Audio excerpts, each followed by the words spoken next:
My name is Boris, and back in '62, the Crypt Kickers and I brought the Monster Mash to you. Hi, this is Mike Love of the Beach Boys. Hey, we're the Dolly Rods. I'm Kelly. I'm Lewis. This is Chip Davis from Mannheim Steamroller. This is Candace Knight of Blackmore's Night, and you're listening to the Sounds of Christmas podcast.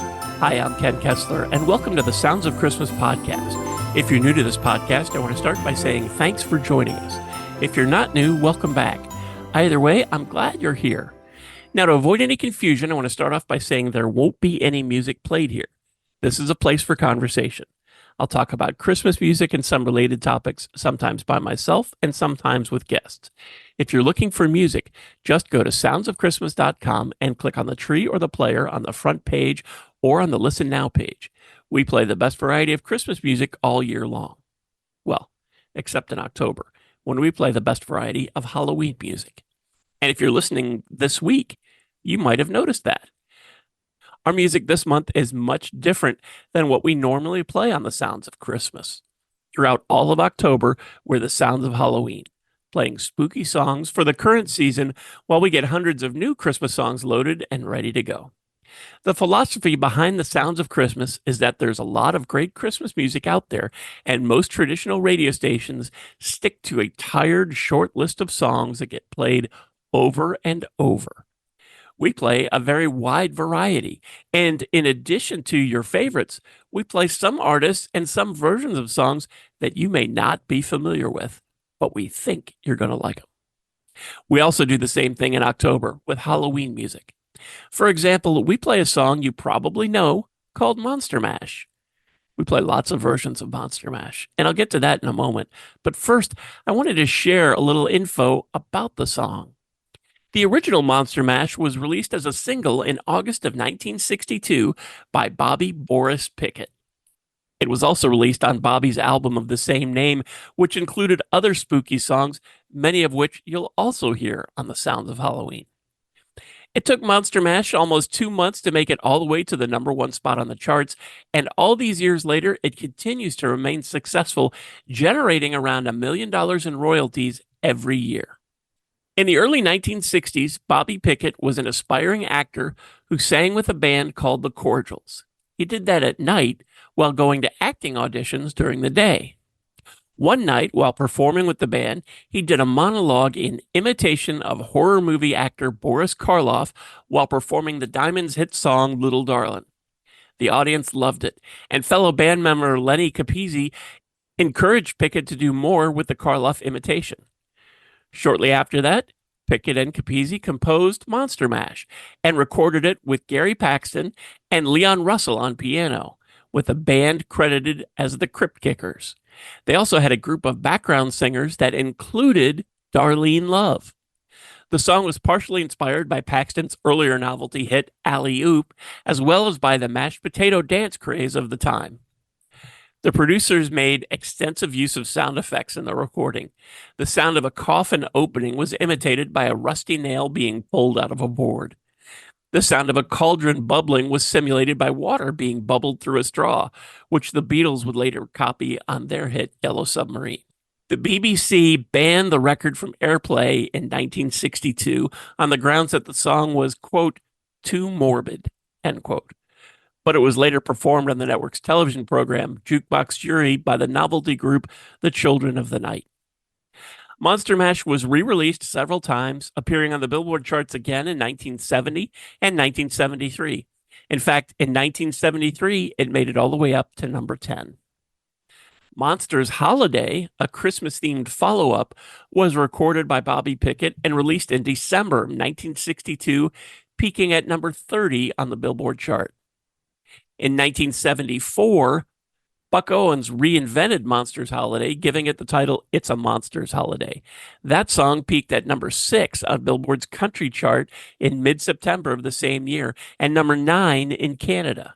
In 1985, as rap music became more and more popular, Pickett released Monster Rap, which describes the mad scientist's frustration at being unable to teach the dancing monster from Monster Mash how to talk.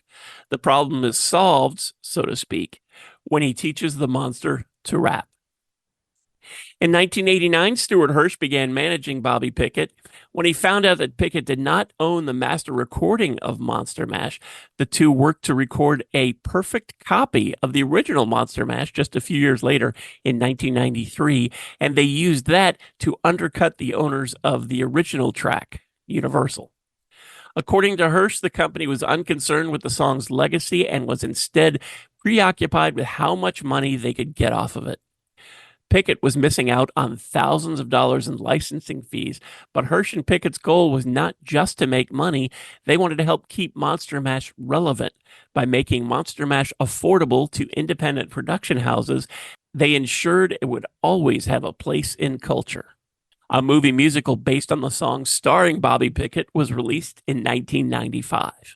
During the 2004 presidential election, Bobby Pickett turned the song into a campaign video and retitled it Monster Slash, with lyrics by environmental campaigner Peter Altman, in which he criticized President George W. Bush's environmental policies.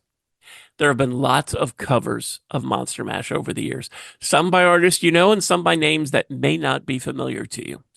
The first cover, I believe, was in 1964 by the Beach Boys. It appeared on their album, The Beach Boys Concert.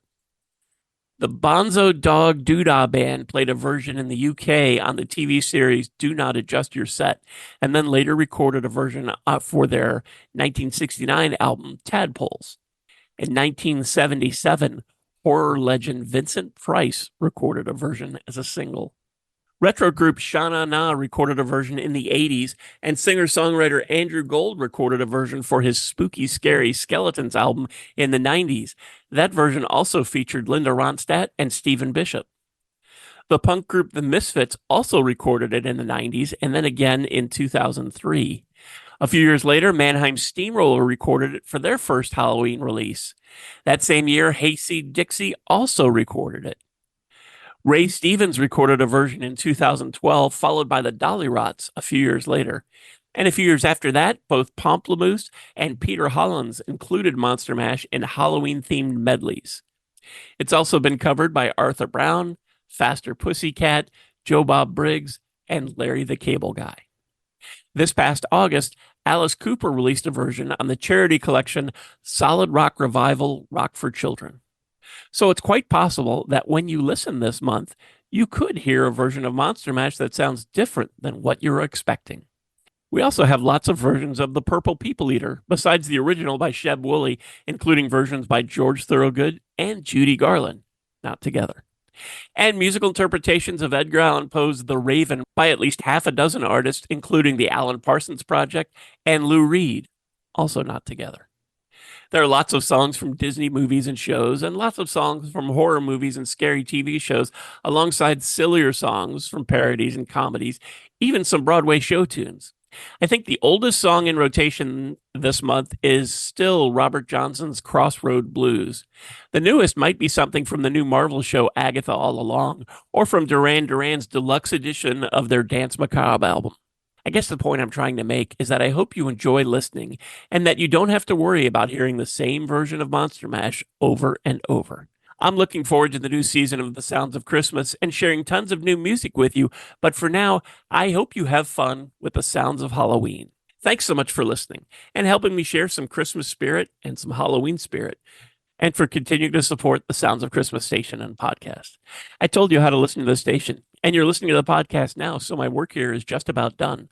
All of our episodes are available on the Sounds of Christmas website. Just click the podcast tab.